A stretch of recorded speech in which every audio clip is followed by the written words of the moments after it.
Hammaga salom do'stlar, kanalimizga xush kelibsizlar. Har doimda sizlar bilan mening kompyuterim kanalida do'stlar. Bugungi videoda VirtualBoxga qanday qilib Windows 11 ni o'rnatishni hozir sizlarga ko'rsatib bermoqchiman. Unday bo'lsa, biz ishni boshladik. Birinchi bo'lib kompyuterimizga VirtualBox ni o'zini o'rnatib olishimiz kerak bo'ladi. So'ngra esa Windows 11 ni o'rnatib olamiz. O'rnatish juda ham oson bo'lgani uchun videodagi amallarimni takrorlab ketsangiz bo'ladi.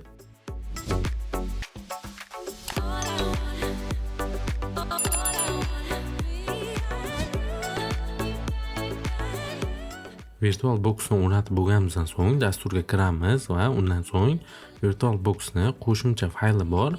Bu ya'ni qo'shimcha fayli bizga VirtualBox ni to'g'ri ishlashi uchun kerak bo'ladi. Uni ham demak kompyuterimizga o'rnatib olamiz.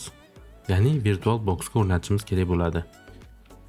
O'rnatilganini tekshirish uchun pluginlar bo'limiga kirishingiz kerak bo'ladi. Agar u yerda plugin turgan bo'lsa, demak siz to'g'ri o'rnatgan bo'lasiz.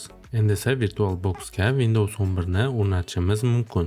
Unda boshlaymiz. Programmadan Sazat degan joyni bosamiz va virtual mashinamizga nomini berishimiz kerak bo'ladi.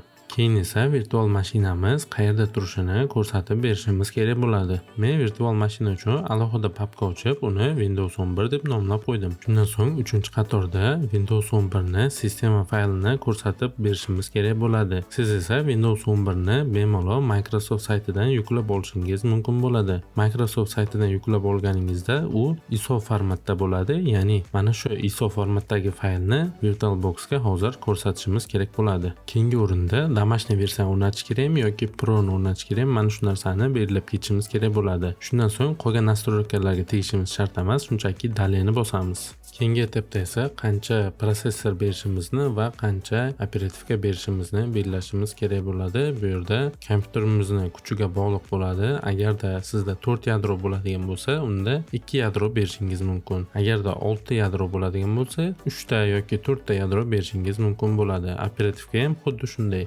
Operativka qancha ko'p bo'ladigan bo'lsa, virtual mashinaga ham shuncha ko'proq bersangiz bo'ladi. Ya'ni bu narsa virtual mashinani ishlashiga ta'sir qiladi. Shundan so'ng virtual mashinani ishga tushirsak ham bo'ladi.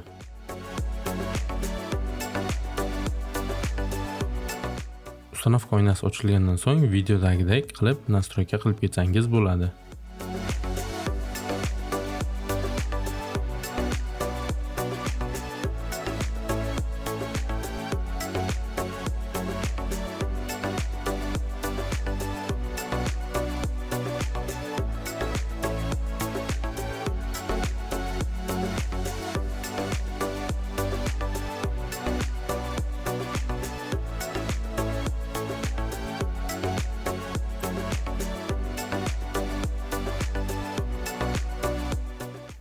Shu yerga yetganda "Пока пропустить" degan knopkani bosasiz.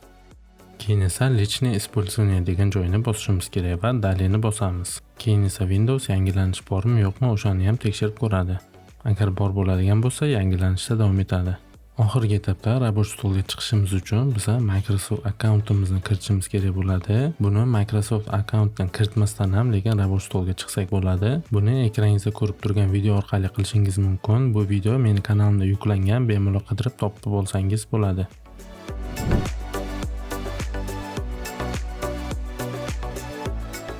Microsoft akkauntini kiritganingizdan so'ng mana shunday bizni rабочий stolga chiqarib qo'yadi. Endi esa virtual mashinamiz yaxshi ishlash uchun driverlarni o'rnatib olishimiz kerak bo'ladi.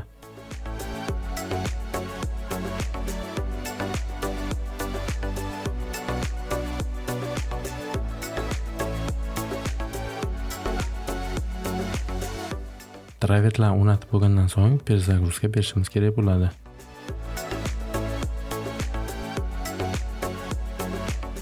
Ko'rib turganingizdek, mana do'stlar, virtual mashinaga Windows 11 ni qanday qilib o'rnatishni ko'rsatib berdim. Demak, bu jarayon qiyin bo'lmadi degan umiddaman. Agar savollaringiz bo'ladigan bo'lsa, kommentariyaga yozib qoldirishni unutmang. Sizlar bilan esa mening kompyuterim kanali bo'ldi. Ko'rishguncha xayr.